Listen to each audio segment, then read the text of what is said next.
"Where have you been hiding yourself, Serena?" That was all Idris Cayne said when she stepped off the elevator. His voice was low and unhurried, the way it always was, but the words were wrong. Not good evening. Not we leave at 7:30. Not even a question about the night's briefing materials. Just that. Quiet and stripped of every professional courtesy they had assembled between them over 2 years, and underneath it, something that moved against her skin, like the particular charge in the air before a storm breaks open. He was standing at the windows with a glass of scotch in one hand and nothing else. No phone, no dossier, no scheduled conference call, which was the first sign that something had already shifted. The second sign was the way his eyes moved when they landed on her, and then did not move away. Serena Paige had spent 26 months mastering the art of disappearing in plain sight. At Cayne Capital, the most closely watched private equity firm in Manhattan, she was known internally as the Machine, a descriptor she had encouraged quietly and methodically, because machines were useful and underestimated, and never invited a second look. She had constructed her invisibility the way a careful architect constructs a load-bearing wall, with deliberate materials, consistent application, and a full understanding of what would happen if it came down. The oversized charcoal blazers were chosen specifically for their ability to render her silhouette neutral. The wire-framed glasses she wore had flat lenses. She had perfect vision. She had verified this at the optometrist's office and then purchased frames anyway. The dark chestnut hair that fell past her shoulders when she let it down had not been let down in 26 months. It lived in a tight knot at the base of her skull, secured with the same 4 pins every single day without exception. She had a reason for all of it. The reason had a name. Idris Cayne was 39 years old and held more structural control over New York's financial architecture than most elected officials would ever be permitted to know about.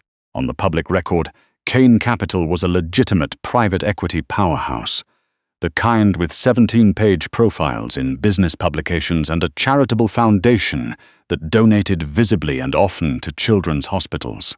Off the record, in the domain that Serena had come to understand with the slow, reluctant clarity of someone whose job required her to schedule meetings she was not allowed to discuss.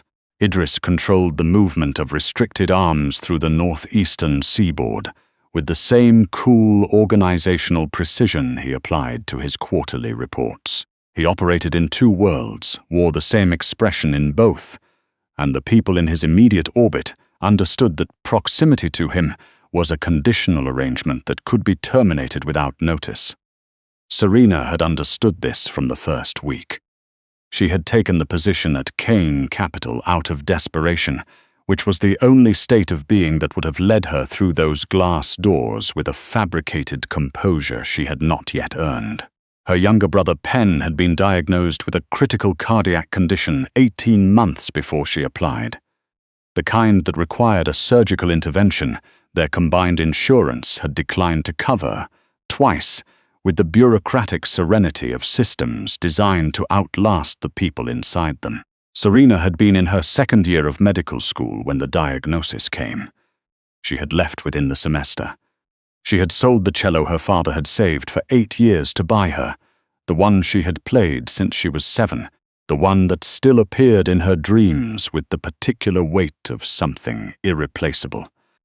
And she had submitted 17 applications for the highest-paying executive assistant position she could find in the city. Cayne Capital had called her back within 48 hours. She had interviewed in her most neutral blazer, her most competent expression, her hair already in the knot she would not take down for 2 years. She got the job. She kept the job. She kept herself so thoroughly erased from the texture of his attention that Idris Cayne had, in 26 months, never once asked her anything that did not pertain directly to his schedule, his correspondence, or the exact temperature of his morning coffee.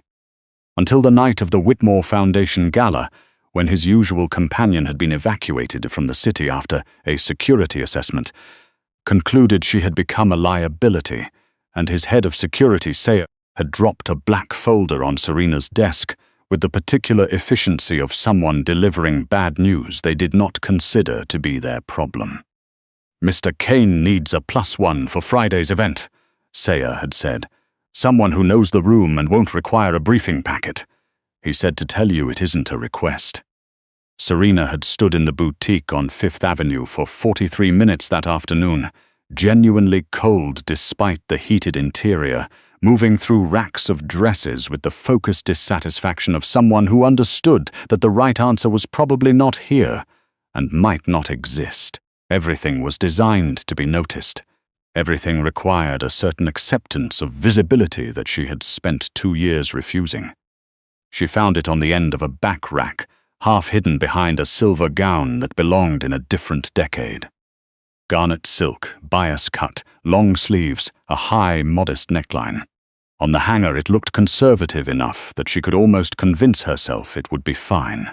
She bought it without trying it on, which was how she missed the detail that the boutique's tailors had understood when they cut it, that bias-cut silk does not disguise the body inside it.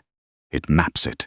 Every line, every curve, every dimension she had successfully rendered invisible under 2 years of structured wool became, in the garnet silk, not merely visible but present, emphatic, impossible to look away from.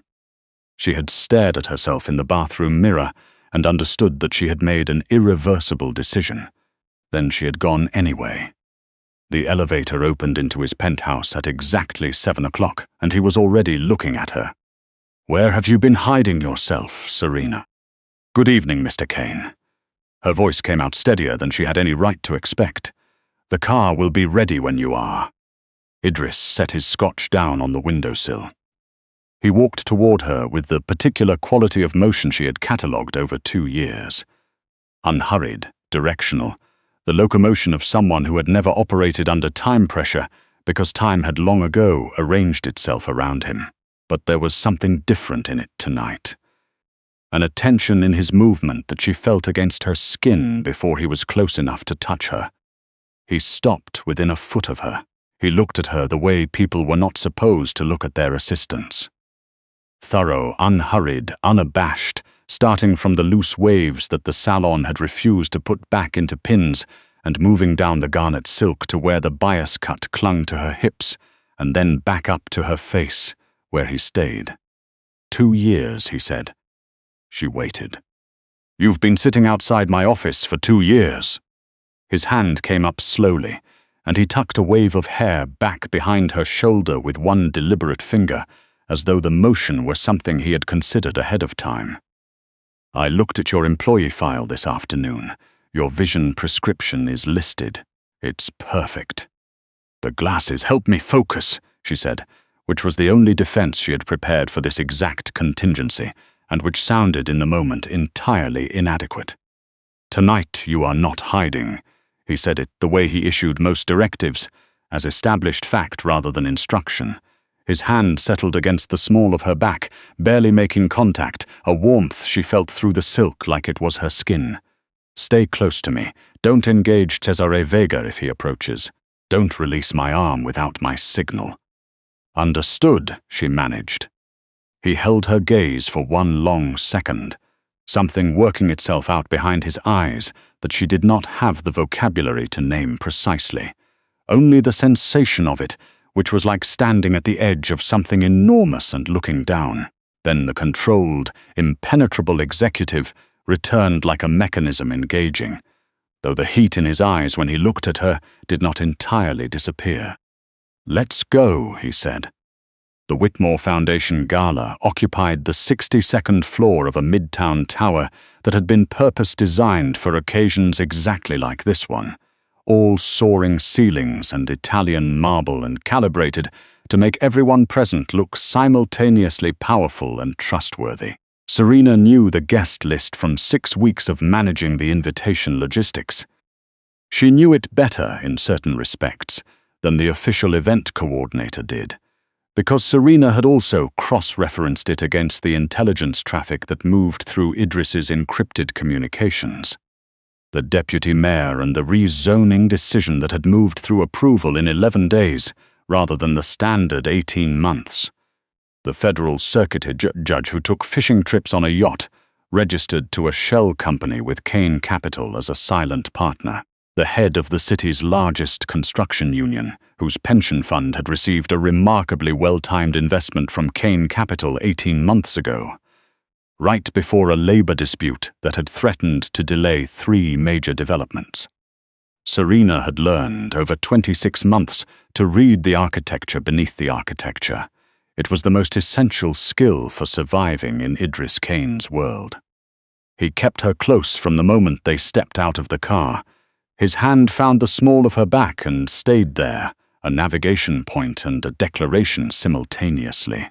When men looked at her, and they did, drawn by the garnet dress and the sudden startling presence of a woman who had clearly been invisible until this precise moment, Idris shifted, not obviously, not with any dramatic gesture, just a slight repositioning, a degree of reorientation that placed him between her and whoever was looking, and communicated in the specific geometry of his stillness what every man in the room with enough experience to be at this event understood immediately.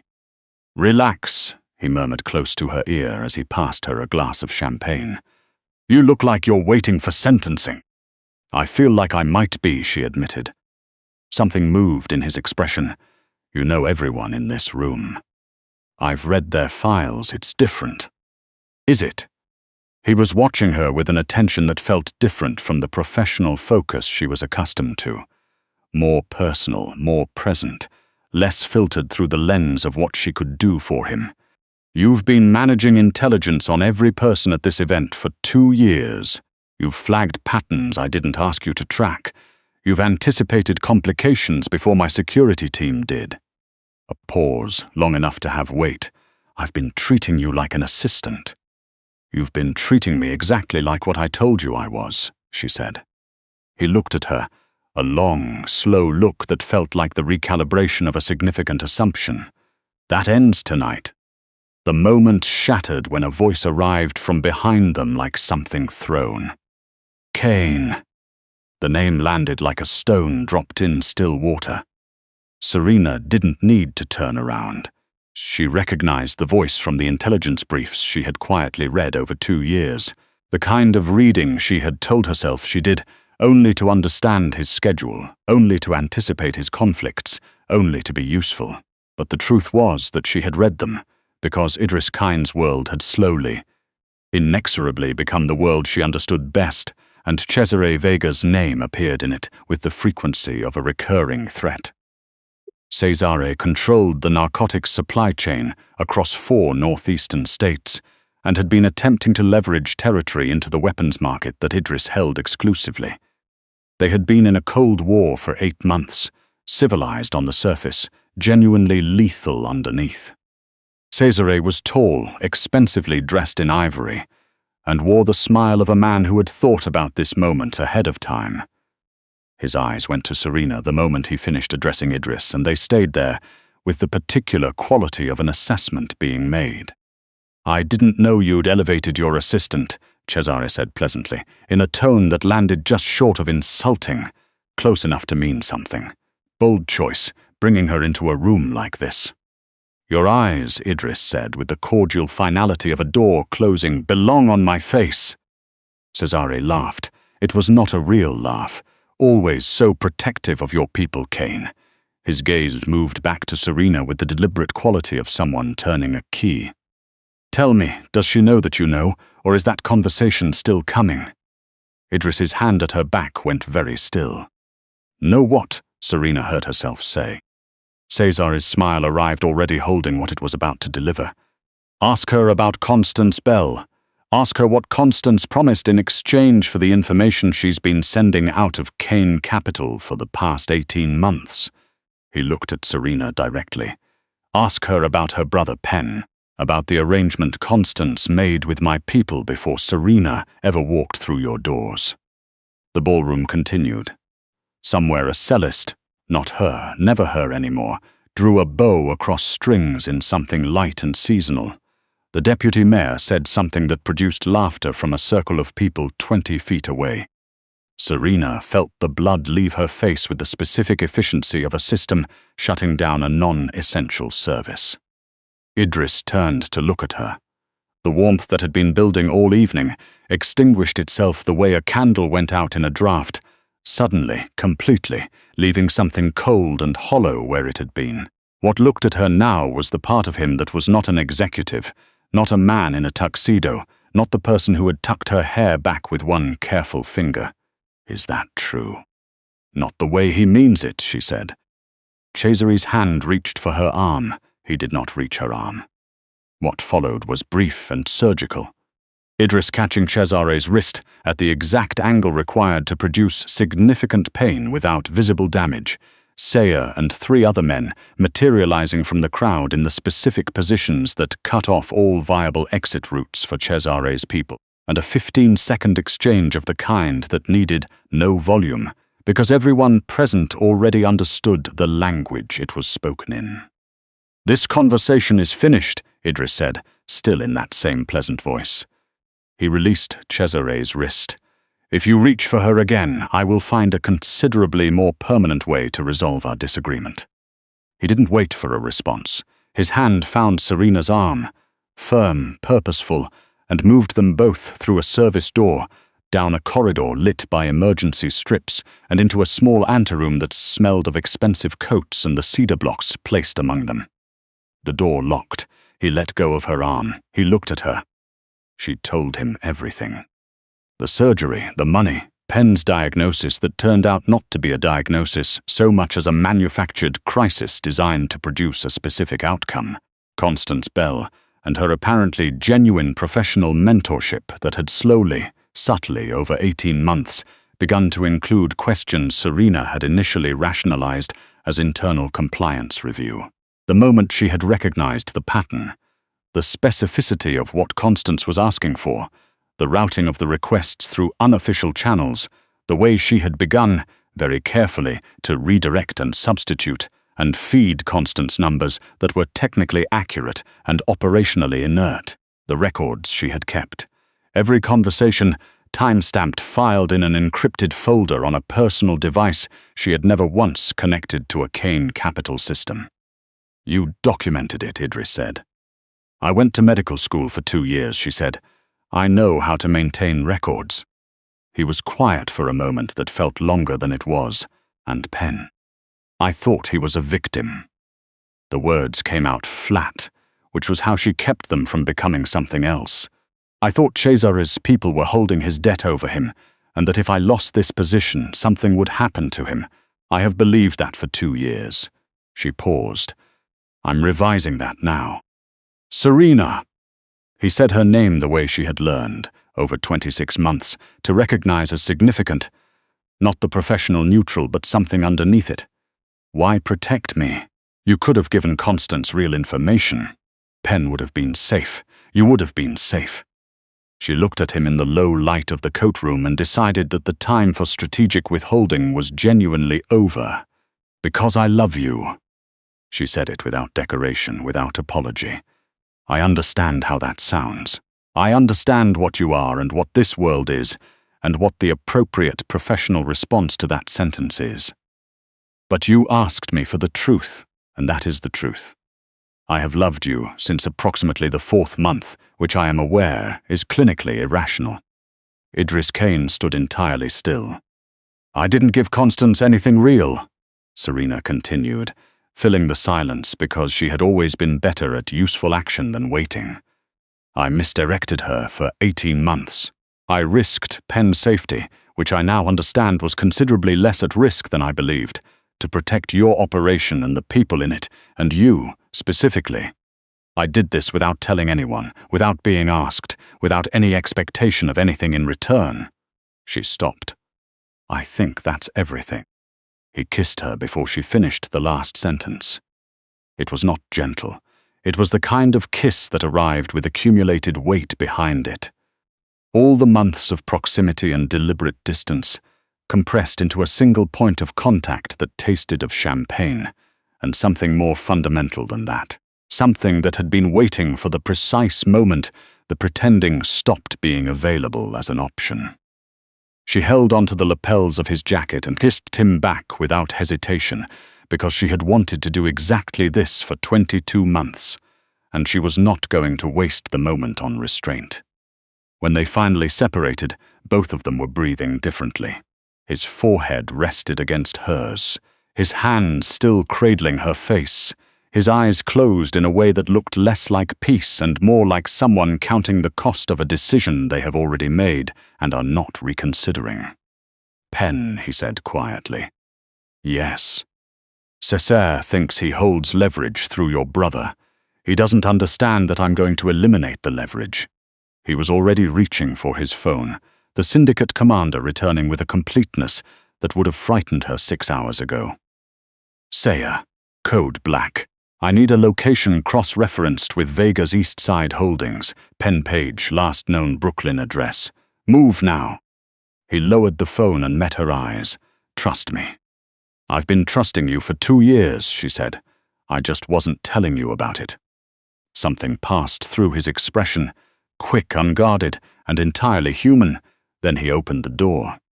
The facility was not what she had imagined in the abstract, distant way she had allowed herself to imagine it when managing calendar entries that referenced it only by code name.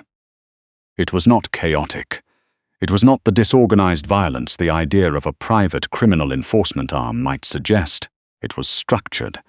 Personnel moving with the coordination of people who had been trained to move exactly this way, in exactly these formations, for exactly these purposes. She watched the extraction on monitors in an enclosed observation room, Idris beside her with a headset, and the particular stillness of someone who had done this many times and had decided to feel the specific emotions available to him only after the work was complete. The drone feeds showed the Navy Yard approach in night vision green. Saya's team moved in formations she recognized from the tactical literature she had, over 26 months, quietly read in the margins of managing Idris's security briefings. The building was acquired in 4 minutes. The target room was secured in 5. On the live feed from Saya's helmet camera, Penn Paige was sitting behind a mahogany desk in a tailored jacket that Serena had never once seen on him, surrounded by open ledgers and the particular material evidence of someone who was not being held somewhere against their will, but had chosen to be there, and had been there long enough to accumulate a specific gravity in the room. Penn's first instinct when the team breached was to reach for the firearm in the desk drawer. He was disarmed before his hand made contact. Serena watched this without speaking. Idris stood beside her and said nothing.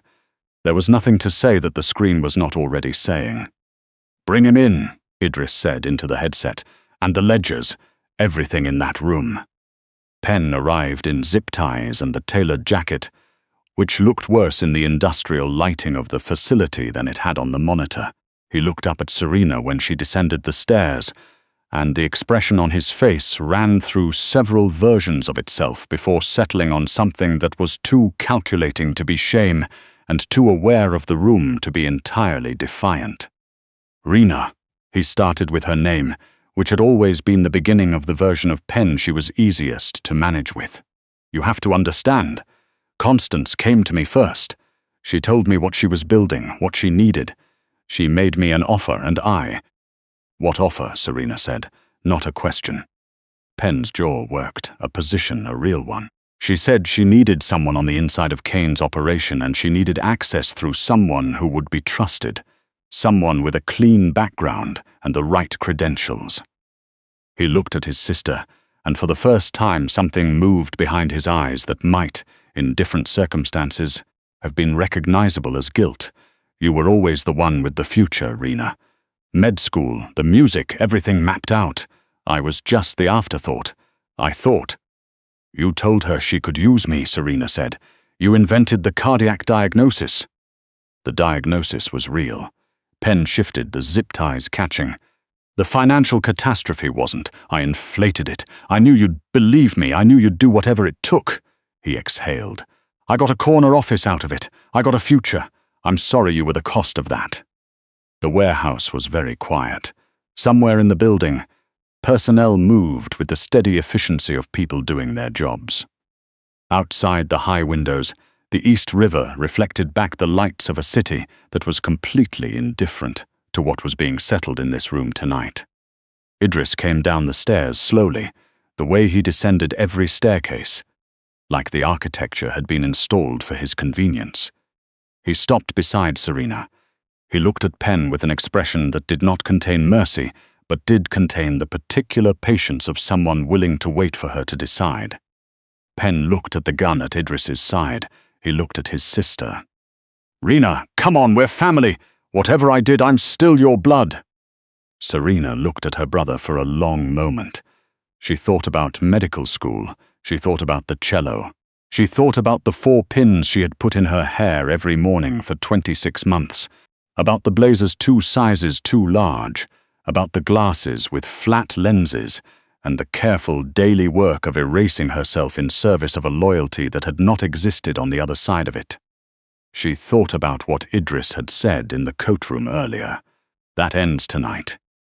She thought about Penn sitting behind that mahogany desk in his tailored jacket, reaching for a firearm before he thought to call out for help. "Don't hurt him," she said. Her voice was entirely level. Penn exhaled, loud, shuddering, sudden. "Put him in holding until your people have extracted everything from those ledgers," she continued, turning to Saya. Every account number, every contact, every route Constance and Cesare were running through him. All of it. When you have everything useful, put him in a car to the Port Authority with $100 and the number of a recovery program. She paused. He's intelligent enough to understand what happens if he repeats any version of this. He'll make the right calculation. Penn stared at her. Whatever he had expected, it had not been this. The cold, clear authority in her voice, the absence of hysteria, the precision of it.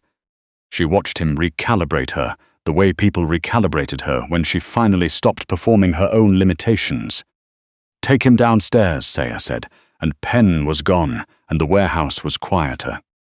Serena stood on the concrete floor in the garnet dress and breathed. Idris stood beside her without touching her, which was somehow more present than touching would have been. Outside the high windows, the river held the city's lights with the patient indifference. It held everything else. "Death is too simple for people like him," she said eventually. "It usually is," Idris agreed. "Taking everything he built and leaving him with nothing, that's the thing he can't recover from. That's the thing he'll think about." She looked up at the ceiling for a moment, then back at the man beside her. "Constance? Federal investigators will receive an anonymous package early next week. Her career in this city is finished. A beat. She will not be a problem." Serena nodded once. She turned to look at him. Really look. The way she had stopped allowing herself for 2 years, because looking too directly at something you cannot have is its own particular kind of damage. He was looking back with the same unguarded expression she had first seen in the penthouse, the one that lived under the control like bedrock under stone, and that she suspected very few people in his life had ever been permitted to see. "You're going to need a new senior director of external relations," she said. "I was thinking something with a broader scope than that. I'm a medical school dropout who has been pretending to need glasses for 2 years, Mr. Cayne.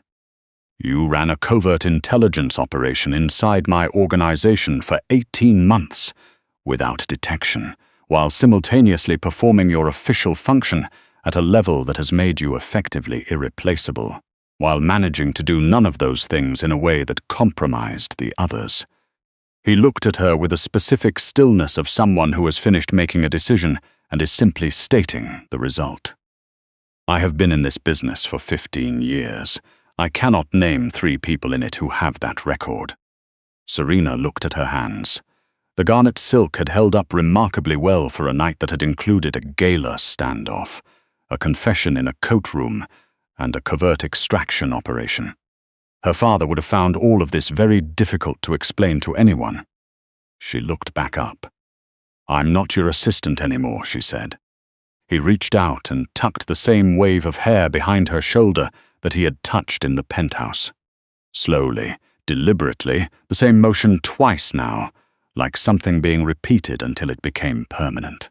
This time he let his hand stay there, warm against the side of her neck, certain in a way that had nothing to do with power, and everything to do with the particular clarity that arrived after a very long pretending was finally, irreversibly over.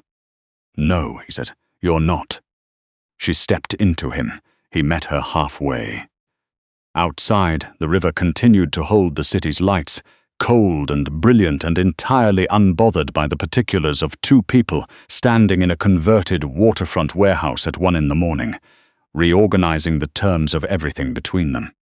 Penn had tried to use her as a pawn, Constance had tried to use her as a tool, and the man who had every reason and every capability to use her most completely was the one standing in the wreckage of a long night with his hand against her face, asking for nothing, and having already given her back herself.